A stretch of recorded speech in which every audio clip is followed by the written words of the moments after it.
காதுகளுக்குள் கதையாகவும் மனதிற்குள் அந்த கதைக்கு உயிரையும் உருவத்தையும் கொடுக்க வந்திருக்கும் என் அன்பார்ந்த தமிழ் நெஞ்சங்களுக்கு வணக்கம். சராஜத் தன் நாட்டு இளம் பெண்களோட உயிரை சாரியர்கிட்ட இருந்து பாதுகாக்க தன்னோட உயிரை பணையம் வச்சு சாரியரை திருமணமும் செஞ்சுட்டு ஒவ்வொரு இரவும் சாரியருக்கு ஒரு அழகான கதையை சொல்லி முடிக்கிறாங்க.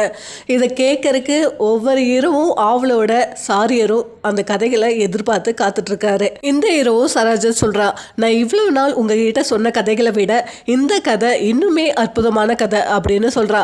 அதை கேட்ட சாரியரோ, நீ இவ்வளவு நாள் சொன்ன கதைகளே மிகவும் அற்புதமாக இருந்தது, நீ வாயாலே அற்புதமான கதைன்னு சொல்றனால இந்த கதையை கேட்க நான் மிகவும் ஆவலோட இருக்கேன், சீக்கிரமா அந்த கதையை சொல்ல தொடங்கு அப்படின்னு சொல்றாரு சாரியர். அதை கேட்ட சராஜத்தோ அந்த கதையை சொல்ல தொடங்குறா.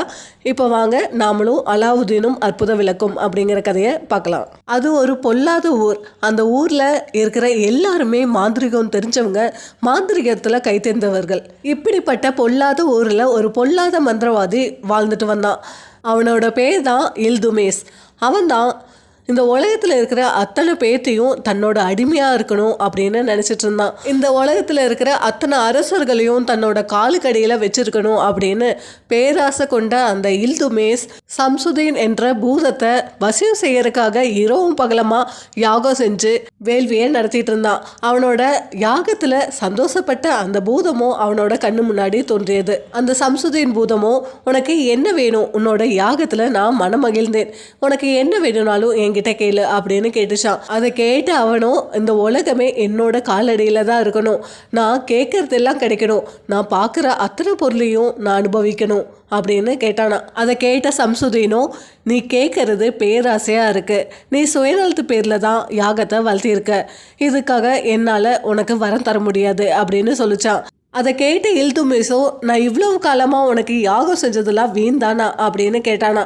அதை கேட்டு அந்த பூதம் சொல்லிச்சான், அப்படியெல்லாம் உன்னோட யாகம் வீண் போகாது, தெரிந்தோ தெரியாமலோ என்னை வணங்கும் மார்க்கத்தை தெரிந்து கொண்டு இரவு பகலாக நீ யாகம் நடத்தியது வீண் போகாது, உன் லட்சியத்தை அடைய நான் ஒரு வழி சொல்கிறேன் அப்படின்னு சொன்னானா சம்சுதீன். அதை கேட்ட இல்துமேஸோ சந்தோஷத்தோட விரைவாக கூறுங்கள் அப்படின்னு சொன்னானா.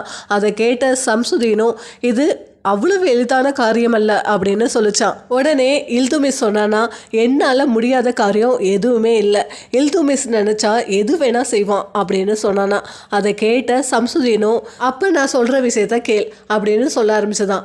அதோட உள்ளங்கையை காமிச்சு, இந்த கையில் இருக்கிற காட்சியை பாரு, இந்த நகரத்தோட பேர் தான் அல்ஹலாஸ்.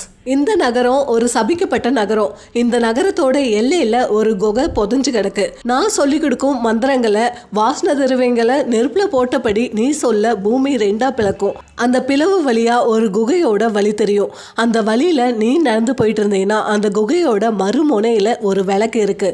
அந்த விளக்கு ஒரு சாதாரண விளக்கு இல்ல, அந்த விளக்குல தான் எங்களோட பூதங்களின் சக்கரவர்த்தி சிறைப்பட்டு இருக்கிறாரு. அந்த விளக்கை யார் எடுத்து உரசினாலும் எங்களோட பூதங்களின் சக்கரவர்த்தி அதிலிருந்து விடுவிக்கப்படுவாரு. அது மட்டுமல்ல, அந்த விளக்கு யார் கையில இருக்கோ அவர்களுக்கு எங்களுடைய பூதங்களின் சக்கரவர்த்தி கட்டுப்பட்டு இருப்பாரு, அவர்கள் என்ன கேட்டாலும் நிறைவேற்றுவார் அப்படின்னு சொன்னானா சம்சுதீன். இவ்வளவுதானா, இப்போவே நாங்க போய் அந்த விளக்குல இருக்கிற பூத சக்கரவர்த்தியும் விடுவிச்சு அந்த விளக்கையும் எனக்கே உரிமையாக்கிக்கிறேன் அப்படின்னு சொன்னானா இல்துமேஸ். கொஞ்சம் பொறு, இன்றைய காலகட்டத்தில் அந்த விளக்குக்கு நீ உடைமையானவன் அல்ல, அந்த விளக்குக்கு அலாவுதீன் என்பவனே உடைமையானவன். அந்த விளக்கை அலாவுதீன் மட்டுமே எடுக்க முடியும் அப்படின்னு சொல்லிச்சான் அந்த பூதம்.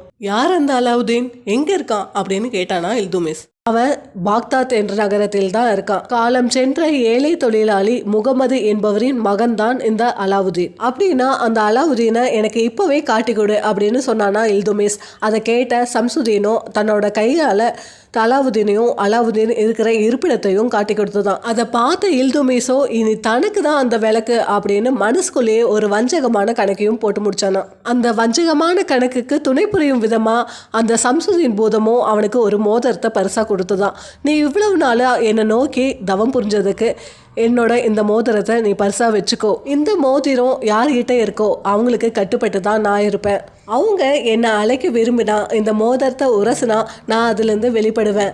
என்னோட சக்திக்கு உட்பட்டு அவங்க கேட்கறத நான் செஞ்சு கொடுப்பேன் அப்படின்னு சொல்லிச்சான் சம்சுதீன். இப்போ கொஞ்சம் சந்தோஷத்தோட இருந்த இல்துமேஸ் திரும்பவும் கேட்க ஆரம்பிச்சானா, நான் எப்படி போய் அலாவுதீனை கூப்பிடுறது, நான் கூப்பிட்டா உடனே அலாவுதீன் வருவானா, முன்பின் தெரியாத என்னோட அலாவுதீனை அவங்களோட குடும்பம் எப்படி அனுப்பி வைக்கும்? இதுக்கும் நீ தான் ஒரு நல்ல தீர்வை சொல்லணும் அப்படின்னு கேட்டானா இல்துமிஸ். கொஞ்ச நேரம் யோசிச்சுட்டு இருந்த பூதம், உங்களுக்கு நான் ஒரு நல்ல வழியை தரேன். அலாவுதீனுக்கு அப்துல்லா என்ற ஒரு சித்தப்பா இருந்தாரு. அவரு கடல் கடந்து போகும்போது கப்பல் விபத்துல இறந்துட்டாரு. அப்துல்லா இறக்கும்போது அலாவுதீன் சிறு பிள்ளையா தான் இருந்தான். ஆனா அவங்க அம்மாவுக்கு அப்துல்லாவை நல்லா தெரியும். அப்துல்லாவோட உருவத்தை நான் உங்களுக்கு கொடுக்குறேன். அந்த உருவத்தோட அவனோட வீட்டுக்கு போய் அலாவுதீனை நீங்கள் அழைச்சிட்டு வரலாம். யாராவது சந்தேகப்பட்டு கேட்டாங்கன்னா நான் தான் அப்துல்லா அப்படின்னு சாதிங்க அப்படின்னு சொல்லிச்சான் சம்சுதீன் பூதம். இப்போ இந்த பூதத்தோட துணையோட பாக்தாத்தில் அலாவுதீன் வீட்டுக்கு போகிறான் இல்துமிஸ். இந்த இல்துமிஸோட சூழ்ச்சி பழிச்சுதா இல்லையா அப்படிங்கிறத அடுத்த பாகத்தில் பார்க்கலாம். இந்த கதையை தொடர்ச்சியாக பார்க்கணுன்னு நினைக்கிறவங்க நம்ம தமிழ் ஸ்டோரி பார்ட் சேனலுக்கு சப்ஸ்கிரைப் பண்ணி வச்சுக்கோங்க. அடுத்த பாகத்தில் உங்களை வந்து சந்திக்கும் வரை உங்களிடம் இருந்து விடைபெறுவது உங்களின் தமிழ் ஸ்டோரி பார்ட் சத்யா.